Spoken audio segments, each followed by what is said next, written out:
अहंकार तोड़ा एक बीज ने। The lesson of the banyan seed. बहुत समय पहले की बात है।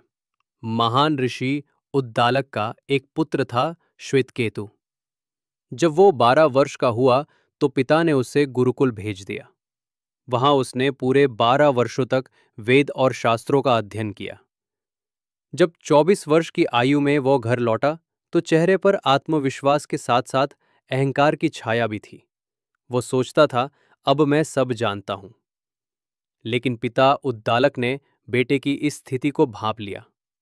एक दिन उन्होंने श्वेतकेतु को पास बुलाया और पूछा, बेटा, क्या तुझे ऐसा ज्ञान भी मिला है जिसे जान लेने पर सब कुछ जाना जा सकता है? श्वेतकेतु चौंक गया। वो थोड़ा झेपते हुए बोला, नहीं पिताश्री, मुझे ऐसा कोई ज्ञान नहीं मिला। कृपया आप ही बताइए। उद्दालक मुस्कुराए। उन्होंने पास रखा एक बरगद का छोटा बीज उठाया और बेटे की हथेली पर रख दिया। इसे तोड़ो। श्वेतकेतु ने बीज को तोड़ा और बोला, पिताश्री, इसके अंदर तो कुछ भी नहीं है। तब उद्दालक ने गहरी दृष्टि से बेटे को देखा और कहा, यद्यपि तुझे अंदर कुछ नहीं दिखाई देता, लेकिन इसी अदृश्य सार से एक विशाल बरगद का वृक्ष खड़ा होता है।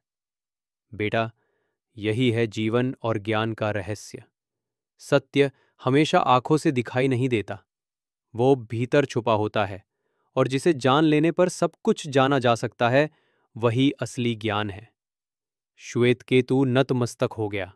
उसके चेहरे से अहंकार मिट चुका था और उसकी जगह आ गया विनम्रता का प्रकाश।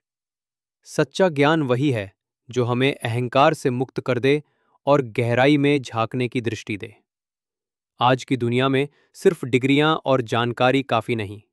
असली शिक्षा वही है जो हमें विनम्र और समझदार बनाए।